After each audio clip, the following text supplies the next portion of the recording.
Hi, and welcome to part two of my webinar on working memory difficulties in primary school.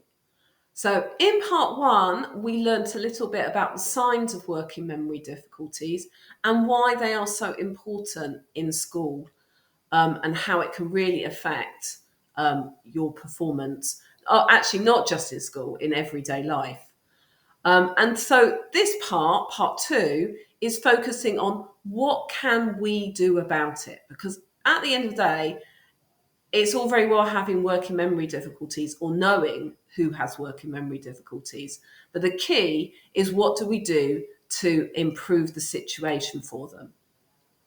So as I explained in part one, unfortunately, working memory difficulties or working memory really can't be improved. It does get slightly better as people get older, but not in the same way as someone who doesn't have working memory difficulties. So there will be only a very small improvement each year.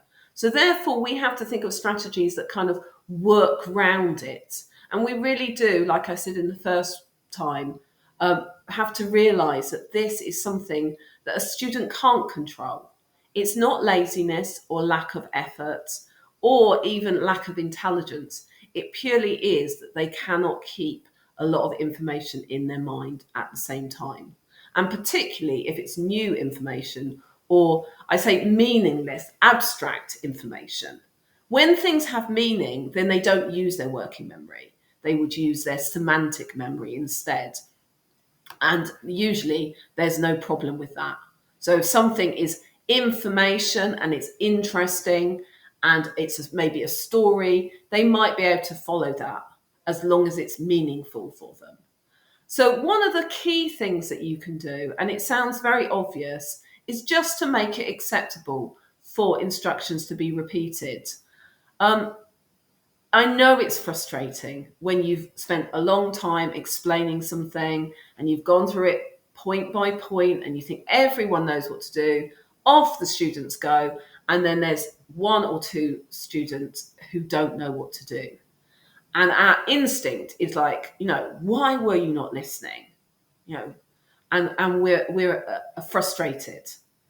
But we just have to keep in mind that actually that student didn't have control over the situation.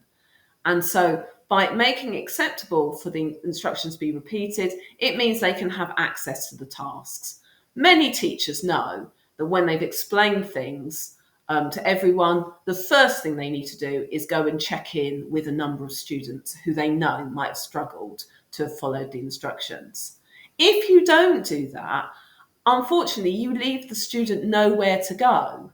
They either have to kind of act silly and maybe tell a joke to kind of distract from the fact that they don't know what to do. Maybe they go and sharpen their pencil while they wait for everyone to get started, and then they sit next to someone and they copy what that person does. Um, and maybe they go to the toilet, or maybe they just sit and do nothing.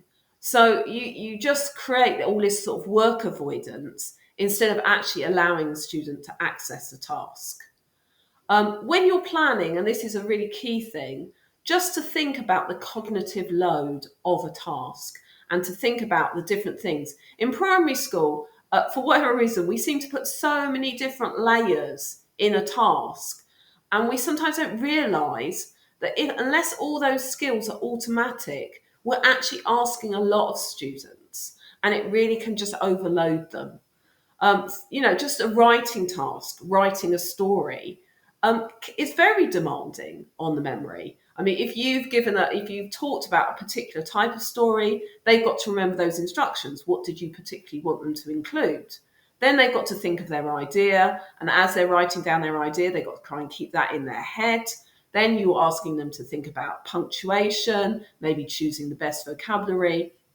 And in the end, it's just too many different things. So just thinking about what is it you really want the students to achieve in the task is actually quite important. Um, if if your aim is, for example, for them to record what is important for a plant to grow, then maybe a multiple choice or a labelling of a picture might be just as effective as them having to write sentences, which it might just overload their working memory. Providing it's really important for there to be visuals, checklists. If you are lucky enough to have a teaching assistant a learning assistant in your class, they could be making notes while you're talking, which then could be given to the student who has working memory difficulties, so that they know what you've been talking about and they can remember and they can work through a task. Pre-teaching, it's one of my absolute favourites, and one that I think is underused.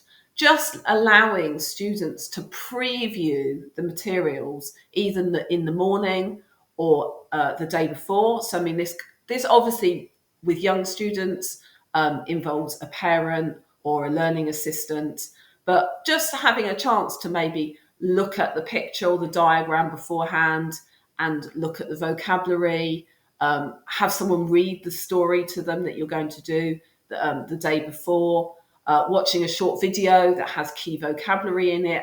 Any of these that give them a heads up will help them the next day, because then it isn't new learning and they're not relying on their working memory as much. They're actually then relying, as I say, more on their semantic memory. And they will very often be able to tune in much better and then actually be able to contribute to the lesson. So pre-teaching can be a really, really powerful tool, and I highly recommend it. Just thinking about the number of instructions you're giving and how you're giving them, keeping them kind of short and sweet is very important. Perhaps counting on your fingers, getting the children to repeat it can really help. And then also, and primary school teachers luckily are very good at this, just getting a routine where things are done in the same way each day means that they're not having to listen to so many instructions. You know, they know that you expect them to write the date. They know that they've got to write the learning objective, for example. They know where their books are kept. And then it means that the instructions you give can be much more focused on the piece of work.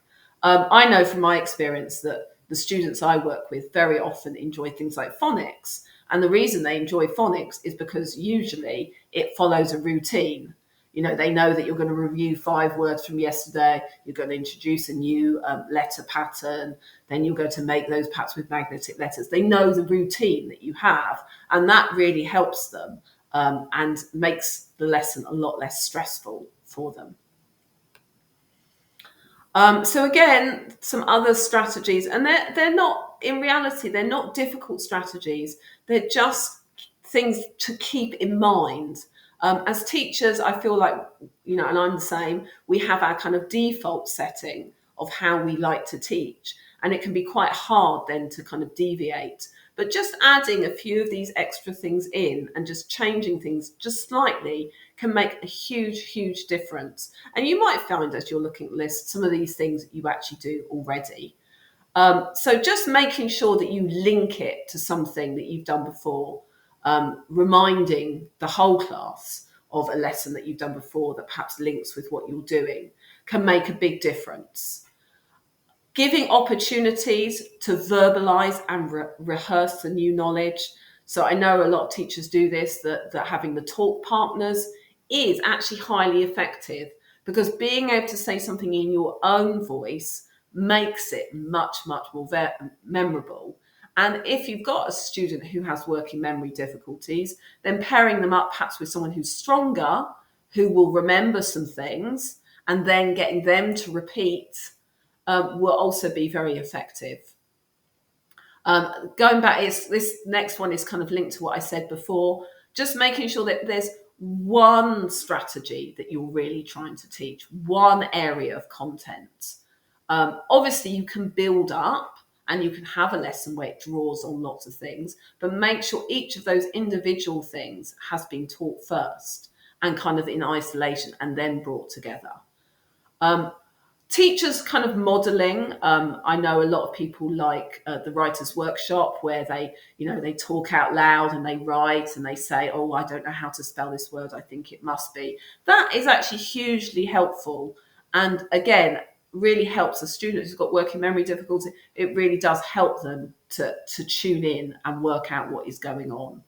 And also talking about how will we remember. This has got a tricky spelling. How can we remember it? And getting the class to be involved in that can be hugely helpful. Making sure that there are word lists, and word lists, there's a little picture here of the fruit. Just having a word list with pictures can be really powerful. It means that you're not using lots of energy bringing things. And as I said, people with working memory difficulties often have what we call word finding difficulties, which means that they find it hard, though they've got the idea, they can't bring the right words to mind very easily. So just having a mat with those keywords, topic words, just means that their mind will be much more active, much more quickly. And then they've still got to generate their own idea with those things, but it's one less thing to remember. I found like drawing concepts a very powerful method. So there's a picture there showing like a kind of mind map, but just kind of actually drawing, like even in maths, drawing the word problem and what does it actually mean, can be a really good way in, and again, makes things much more memorable. And then directed discovery learning, you might not have heard of, but I think you might find that you actually do it. So it's when you try and encourage the students themselves to notice the connection or to notice some sort of pattern. So it might be that you're doing double E words for phonics, for example, but instead of saying, oh, today we're doing double E and that makes an E sound, either say some words out loud. That can be a bit tricky, obviously, if you've got working memory difficulties, or having word cards with them on or a sheet with them on and asking the students, what do you notice? What do you notice about these words? What's the same about them? The fact that the student has discovered it, again, makes it much more memorable. And then they're not having to listen to you explaining that double E makes an E sound. They're discovering it for themselves, and that makes it much more memorable. And you can do it with words in a new topic. What do you think these words have got in common? What do you think, can they guess what the topic is from the words? All sorts of things like that, where they actually work out what's going on, are much more powerful and actually really help students who've got working memory difficulties, who very often do see the whole picture and can make sense of things by looking at them and looking for patterns. In maths, for example, just using cubes and kind of experimenting. What happens when I put these cubes together? How many do I have? Can be a much better way, Numicon is very good as well, to work out number bonds rather than being told what the number bonds are that make 10, for example. So there are lots of strategies that we can use. Really trying to improve their memory is a key thing. And as I've already said, verbalizing is one of the key things. So if they can explain, and maybe they might need a picture or diagram to prompt it, but if they can actually verbalize and explain it to a friend or to you or to even younger students, that will help the memory process, and it will actually help them to recall things in a way that if you just explain it, the information will be gone. Visualizing does work for some students, just to say not for all. So just trying to help encourage them to make a mental picture, like if you're telling a story. And sometimes you have to be explicit in that, because it sounds odd, but not all students realize that when you're reading a story, they should be kind of following the story. Sometimes the words are just going over their head. Using mnemonics to remember things. So you can see their little example here for the planets.